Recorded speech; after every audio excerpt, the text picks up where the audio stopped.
नमस्कार, आप सभी का स्वागत है ट्रेंडिंग इकोनॉमिक्स में। आज हम देखने वाले हैं स्वयं सहायता समूह क्या होता है। इसे इंग्लिश में सेल्फ हेल्प ग्रुप कहा जाता है और इसका शॉर्ट फॉर्म SHG होता है। अगर आप एक एक वर्ड को उठा के इसकी मीनिंग समझेंगे तो ये पूरा समझ में आ जाएगा। स्वयं का मतलब अपने की, खुद की, ठीक है, अपने जो आप चाह रहे हैं अपनी इच्छा से दूसरों की मदद करना। सहायता का मतलब मदद करना और समूह, एक समूह ऐसा बनाते हैं जो आपस में एक दूसरे की मदद करते हैं। अब समझिए, ये ज़्यादातर जो समूह है वो महिलाओं के द्वारा बनाया जाता है, हालांकि इसमें पुरुष भी सम्मिलित होते हैं, वो भी हिस्सा ले सकते हैं।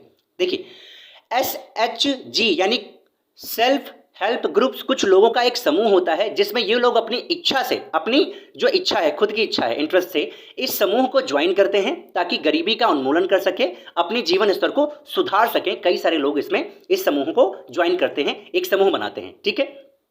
इसमें ये लोग एक दूसरे की समस्याएं समझते हैं और उनका हल निकालने का प्रयास करते हैं। तो जितने भी लोग हैं अपनी इच्छा से अपनी तो मदद करते ही हैं, साथ में जो उस समूह में हैं उनकी भी समस्याओं को समझते हैं और उनके जीवन स्तर को उठाने का प्रयास करते हैं, उनकी समस्याओं को सुलझाने का प्रयास करते हैं। SHG स्वरोजगार और गरीबी उन्मूलन यानी पॉवर्टी इरेडिकेशन को प्रोत्साहित करने के लिए स्वयं सहायता की धारणा पर भरोसा करता है। तो ये किस कॉन्सेप्ट पर आया है? सेल्फ हेल्प जो ग्रुप है वो किस पर बेस्ड है? तो स्वयं सहायता पर, यानी स्वयं की इच्छा से लोगों की सहायता करना, जिससे खुद की भी जो सहायता होती है वो भी सम्मिलित है। तो उसको ही क्या बोलते हैं? SHG कहते हैं, स्वयं सहायता समूह कहते हैं, ठीक है। गरीब लोग अपनी बचत जमा कर उसे बैंकों में जमा करते हैं। इसमें करते क्या लोग हैं? बहुत सारे लोग जो होते हैं वो लोग क्या करते हैं, बैंक में पैसा कुछ बचत करके उसमें जमा करते हैं, जिसके एवज में उन्हें अपना उद्यम शुरू करने के लिए कम ब्याज दर के साथ ऋण तक आसानी से पहुंच उनको प्रदान की जाती है। उसके बाद ऋण प्रोवाइड किया जाता है, जिससे क्या होता है, वो खुद का जो बिजनेस है, छोटा मोटा उद्यम चला सकते हैं और स्वरोजगार बन सकते हैं, गरीबी को दबा सकते हैं, उसे मिटाया जा सकता है। अब देखिए, SHG का महत्व क्या है हमारे देश में, या कहीं पर भी जहां पर ये SHG होता है वहां महत्व क्या होता है, समझिए इस बात को। बहुत अच्छा चीज है ये, ठीक है।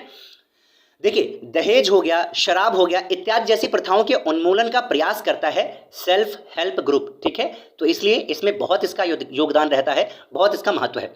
रोजगार एवं आय सृजन तथा गरीबों की मदद करना, तो इसमें रोजगार सृजन तो होता ही है, कई सारे लोगों को रोजगार मिलता है, पैसा अच्छा खासा मिलता है उन्हें। आय का सृजन होता है, क्योंकि रोजगार मिला तो आय का सृजन हो ही जाएगा। और गरीबी जो होती है उसका इरेडिकेशन, उसका उन्मूलन होता है, यानी वो धीरे धीरे खत्म होती है। जेंडर इक्वालिटी बढ़ती है, क्योंकि हमारे समाज में आप जानते हैं पुरुष जो हैं वो ज़्यादा काम करने वाले हैं, लेकिन महिलाएं भी उनके लगभग उनके समान हैं, लेकिन वो काम करने में उनकी भागीदारी बहुत कम है, तो वो आगे निकल कर आ सकें, इसलिए सेल्फ हेल्प जो ग्रुप है वो काफ़ी अच्छा कॉन्सेप्ट है। इसमें लोग क्या करते हैं, जो महिलाएं हैं वो बढ़ चढ़कर हिस्सा लेती हैं, ठीक है। आगे देखते हैं स्वरोजगार में वृद्धि। तो स्वरोजगार में वृद्धि भी होती है, क्योंकि कई सारे जब महिलाएं आकर काम करती हैं, इससे जुड़ती हैं, तो वो रोजगार पाती हैं और अच्छे से काम करती हैं, जिससे उनका गुजारा भी अच्छे से होता है, वो अपने परिवार को भी अच्छे से हैंडल कर पाती हैं, क्योंकि आज के समय में आय का होना बहुत ज़रूरी है। उनके पास आय आती है तो अच्छे से अपने परिवार को मैनेज कर लेते हैं। तो आपको समझ में आया होगा SHG क्या होता है, सेल्फ हेल्प ग्रुप क्या होता है, जिसे हिंदी में स्वयं सहायता समूह कहा जाता है।